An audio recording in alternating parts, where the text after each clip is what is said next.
Good morning, good afternoon, and good evening, folks. Hey, welcome to another episode of the Marketing Your Practice podcast, the podcast where I have the pleasure of simplifying the marketing and the mindset so you, the chiropractor, can increase your income, your impact, and your enjoyment in practice too. In today's episode, we're going to dive into a topic that is a silent killer in many chiropractic practices around the world. I'm not talking about the latest algorithm update inside of Google or Facebook or Instagram. This is something far more insidious, and it's happening under our nose for most of us that is chiropractors. I'm talking about patient indifference. This is when your patients, our patients, my patients, feel like they're just another number, when they feel unseen and unheard.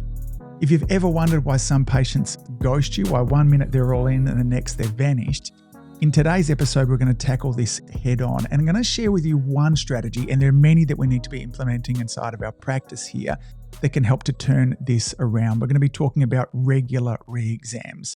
Now, here's the big idea, folks, that I want you to grab from this episode here.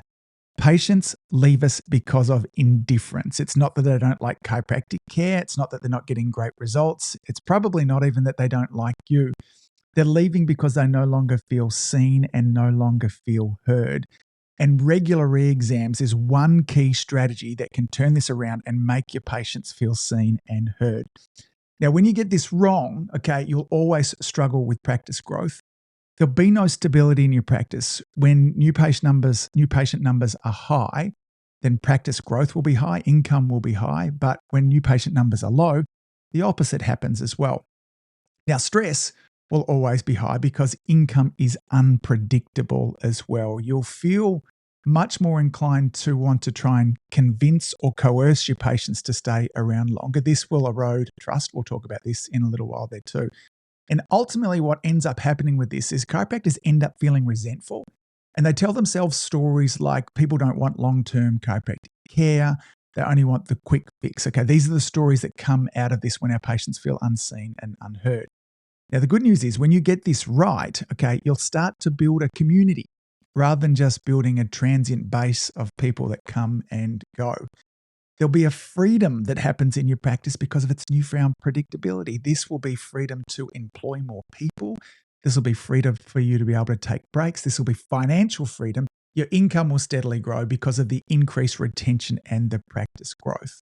Now, what I want to share with you throughout the rest of this episode, and then we'll finish off with some what's next, is some mistakes that I consistently see happening with chiropractors that I'm speaking to on a weekly basis. There are 8 big re-exam mistakes that most chiropractors make that cause a roadblock to practice growth. Now, maybe you're doing re-exams, in which case we'll talk about how to do them actually better. But if you're not doing them at all or doing them inconsistently, this will really help patients in your practice feel more seen and heard. Retention will go up, and everything else along with your practice, including income and impact and enjoyment, will go up too. Now, the first mistake here is just quite simply is you're just not doing them. It amazes me how many really great chiropractors that I speak to, when I ask this question, they're just not doing them at all. It's not that they're doing them infrequently. We'll talk about that in a moment, but they're just not doing re-exams as well. Now, to some extent, this is understandable because you've only got to look at the messaging that's coming from most chiropractic coaches and programs out there.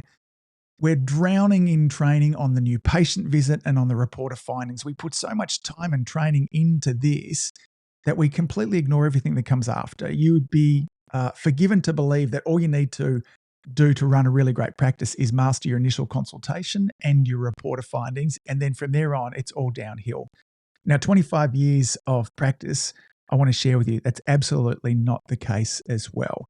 Now, the impact of this oversight leads to tremendous patient attrition because your practice members, your patients, feel like they're going to be neglected and they're going to feel like their care is not actively managed. Now, when I'm talking about re-exams, this is not, I want to touch on this point now before we go into the rest of the mistakes.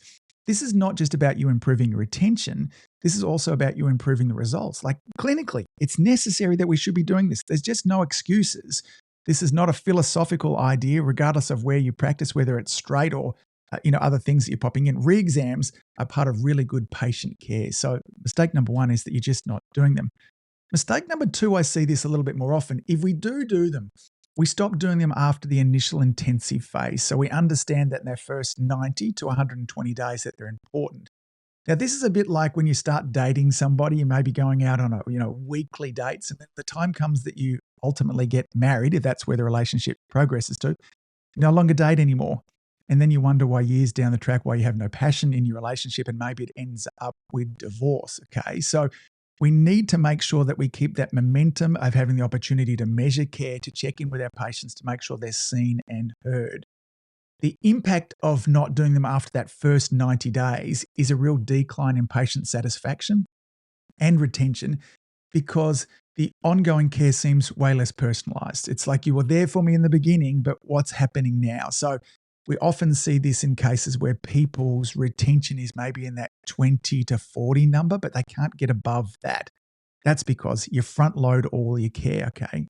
Now, again, mistake number 3 that I see is that, chiropractors are not doing them frequently enough, okay? Those touch points. You might be saying, listen, I do date my wife once a year on my birthday or her birthday, their birthday. It's just not enough. Now, certainly in the early phases of care, my recommendation is that you should be doing these reviews at a minimum at least every 12 visits.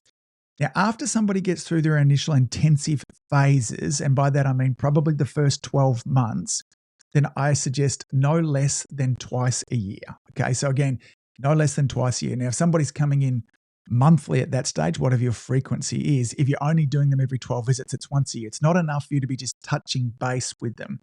Now, again, here is as well, the impact of these infrequent re-exams is going to lead to loads of missed opportunities for course correction, to check in where your practice members are at. Are there ongoing issues that they need support with? Are there ways that you can add value with? We just miss a lot of opportunities. The 4th mistake that I see is chiropractors only measuring symptoms. And then once the symptoms go, there's really no reason for them to run a re-exam. This is what they're telling me. My patients are well. What am I going to have in the re-exam? Now, this is an incredibly narrow focus. So the impact of this narrow focus is it makes it difficult for us to demonstrate the full value of chiropractic care. We know that chiropractic is more than just the resolution of symptoms. There are a lot of other changes that go on in their life, whether it be with their sleep, their energy, their digestion, their immune system, their overall function and quality of life. And if we're not measuring these things and we're not having conversations with them, then you're missing an enormous opportunity for you to demonstrate the value and reasons why they should continue under care.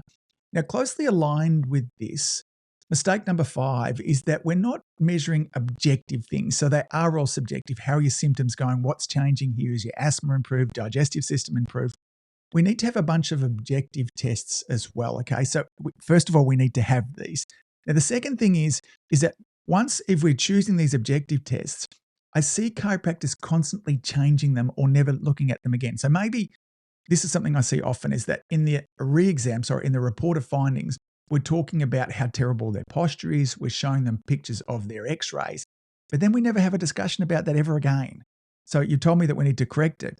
So we need to make sure that, 1, we have objective tests, and there are several of these that we could be looking at. They could be posture, they could be an x-ray, they could be grip strength, they could be balance, they could be posture. What we need to do is choose things that are outside of the subjective measures of the patient. But then we need to really stick with these as well. We can't be swapping back and forwards and saying, look, that x-ray was important in the beginning phase of care when I was telling you that you needed to come in, but we're never going to look at it again.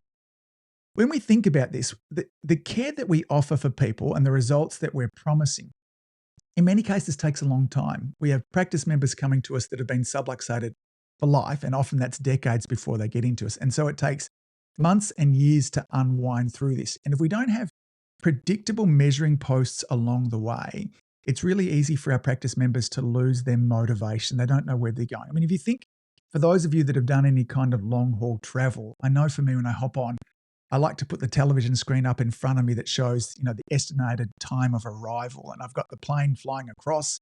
How far have I gone? How far have I still got to go? This helps to keep me motivated on that 14 or 20-hour flight, depending on where we're going. So you want to have that same type of journey.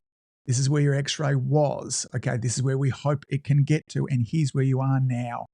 This conversation we can be having all of the time, okay? The impact when we get this wrong, this inconsistency confuses our patients, and it makes it really hard for us to track progress as well. The sixth mistake that I see is that chiropractors are using their re-exams to convince their patients to stay on. They're using it to coerce them instead of using it as an opportunity to re-engage, to inspire. Now, this doesn't mean that, because it's important, there is a difference between giving people choices and consequences and then trying to coerce them into it. One of them is acting as a coach. The other is when we really find ourselves being very much trying to show up as the savior. So when you go into your re-exams, are you showing up as a coach, as a leader, or are you trying to show up as the savior? Again, because when we show up as that savior, that very quickly goes into rescuing and it very quickly goes into coercion. And then often that ends up with resent as well. Now, touching base again on that, what I talked about before, which was these objective measures there as well, is that one of the reasons or mistakes that people make that they're not running their re-exams is they don't have confidence that the care that they deliver is going to make a change to that. Maybe you're talking a lot about posture, but you don't think that your care will change it because you have a very low force technique. Or now, this is something that I think is really a matter of integrity here. If we're going to set something up as a measuring stick to begin with at the start of our care in the initial consultations and report of findings, but we never look at it again after that, then two, it's not right. Okay. Clinically, it's not a good thing for us to do. It's manipulation. It is coercion there. So again, you might want to choose what is it important. If posture is not important for the care that you deliver, then don't measure it. Okay. If x-rays aren't important, then don't take them. If scans aren't important, then don't take them. But in many cases, what I had to realize is that these tests, and if I go back to those three that we measured, we used the subluxation station, we looked at posture, we took posture photos, and we looked at x-rays. Now, many people just don't have their practice members under care long enough to see this change. It's not expected that after 12 visits, 6 weeks or 4 weeks of care, that somebody's scans are going to be cleared, their posture is going to be improved, and their x-rays are going to be improved. I used to use the metaphor when I was talking with my patients about crooked teeth. If you had braces on your teeth for, 4 weeks and we took the braces off, are your teeth any different? People understand that healing takes time, but we need to pre-frame this to begin with. And this is part of in the report of findings, I would let people know. We're going to do reviews every 12 visits. Now, our first one coming up in 4 or 5 weeks' time, I don't expect stuff to be fixed. We're just looking for subtle changes. In fact, your posture and your x-rays, it'll be closer to kind of, 6 to 9 months before we change that. So we pre-frame that at the beginning, okay? We're letting them know that that's what they can expect to have happen, okay? So if you're worried about it, this might mean that you need to upskill, all right? What do you need? Do you need to add, if it's posture that you're looking at, I found it important that we were doing posture exercises, that we were looking at strengthening weak areas, stretching tight areas. They had mirror image stuff to do. But that was important in my practice. If that's not something that you do, then find out what will move the marker and then go forwards from there. Mistake number 8 that I see is that chiropractors are not involving their team. Now, this costs you a lot of time, efficiency, and it's one of the reasons why busier chiropractors don't do them. Now, a really well-trained CA can take posture photos. They can do range of motion. They can do scans, strength tests. They can help you out with x-rays. I think in most places they probably can't take the x-rays. They can't, certainly here in Australia. But I had my CAs trained to help with the positioning of the patients, pass me the film so I could get a set of films taken in no time at all. Now, they can also help to prepare all of this information for you so it's done the visit beforehand. So it's all there in front of you. You've got the details that you need. Where was the practice member when they came in? Where are they now? What's changing in their life? How often do they think they need to be adjusted? There's a whole bunch of questions that you might want to ask them. You've got all of this prepared for you beforehand. Now, the impact of not involving your team here is it leads to inefficiencies. It makes re-exams more burdensome than they need to be. And this is one of the reasons that you stop doing them. So you must involve your team members with this. Now, re-exams, when done properly, are incredibly efficient. They don't need to take enormous amounts of your time for them to be done. Involve your team members in that. And they don't need to take enormous amounts of your time to report on them. We're just reporting on them. This doesn't take another 15 or 20 minute time. For me, I just allowed an extra few minutes at the adjustment table for somebody to have this done. And the consistency of this, let me remind you again, that when you get this sorted, okay, when you get this right, you'll start to build a community rather than having transient patients come and go. You'll increase the freedom that you have in your practice because of its newfound predictability, okay? Your income steadily grows because of the increased retention and practice growth. And your enjoyment will grow too because you'll be building more deeper relationships. So what next from here for you? Well, I'm going to encourage you to start with some self-reflection. Which one of these mistakes are you making? And what's the next right action for you to take? Now, if you're not doing them at all, then it's time to start. I want you to set a cadence for how often that you're doing them and make this a non-negotiable from going forward. Now, maybe you're going to start with your new patients and then catch up with your existing patients, although I would actually encourage you to start on the people that are already there. That's the priority. They've already raised their hands and said that they like you. Start to give some love back to them. Now, if you have a team, then I want to encourage you to get them involved. Now, maybe it's just for accountability where you're saying to them, hey, listen, from now on, we're going to do re-exams. So every 12 visits, on visit 11, we'll get the tests done, and visit 12, we will report it. Or maybe the other way. Maybe you'll visit at 12, you'll get it done, and then visit 13, you'll report it as well. Decide on what it is important for you to measure, both subjective and objective. So there's symptoms that come in. Are you interested in that? Are there other symptoms in terms of quality of life stuff that you want to measure? What are the objective tests that you can measure? As I mentioned beforehand, I was incredibly nervous the first time I took a re-x-ray, the first time I did a re-exam, a posture test as well. The stuff that we do really changes the shape of spines, particularly if you're adjusting them often enough and you give them some homework to do along the way. And finally, gang, don't let perfection hold you back, okay? You won't have this perfect from day one. It will evolve as you start to see what's important for you. And I want to remind you, the re-exams that you actually start doing this week will be way better than the perfect ones that you never do.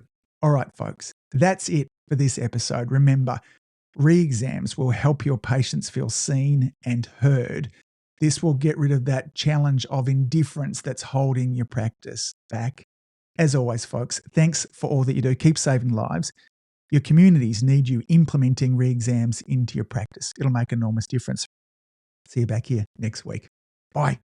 If you've enjoyed listening to this podcast, you have to come and check out my Community Influencer program.